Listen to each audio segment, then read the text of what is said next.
أما الخبر الثاني: يا فرحة أمك بيك يا حمزاوي، يا فرحة أمك بيك يا عمرو حمزاوي. اسمعوا الخبر: ثوار أحرار هنكمل المشوار. تحركت مسيرة رابعة العدوية أمس باتجاه قصر الاتحادية وسط هتافات عشرات المتظاهرين المشاركين ضد الرئيس مرسي وجماعة الإخوان المسلمين. وكان من أبرز المشاركين في المسيرة الدكتور عمرو حمزاوي رئيس حزب مصر الحرية وزوجته، خلاص يبقى الأمر يتعلق بها، وزوجته الفنانة بسمة التي حملها المتظاهرون على الأعناق.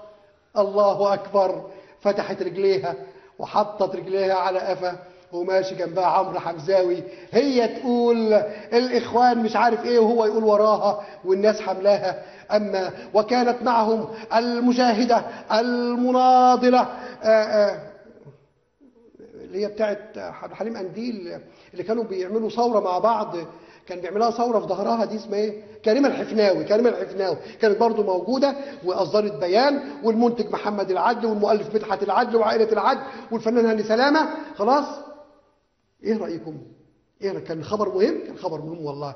تخيلوا بقى كده بسمة وهي على كتف، ما هم انتوا يعني لا انتوا اصلكم راجعيين حقيقي، بتوع مشاهدي قناه الام دول راجعيين. ايه المشكله؟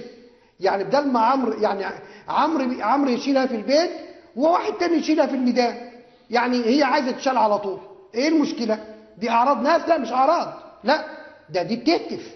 يعني عمرو بيشيلها في عينيه، خلاص بيشيلها في عينيه، بيشيلها فوق الرمش كده عشان هي خايفه خالص، خلاص فبيشيلها. انا نيتي شوف والله انا غير مسؤول عن اي نوايا سيئه، خلاص. والراجل اللي كان شايلها في الميدان، بس يا رب هل الواحد بس اللي شالها؟ لا، ما هو شوف في سبيل مصر، في سبيل مصر احنا شوف كلنا فداء مصر، عيش حريه مش عارف ايه بتاع اجتماعيه، واخدين بالكم؟ فانتوا لازم تعلموا النضال.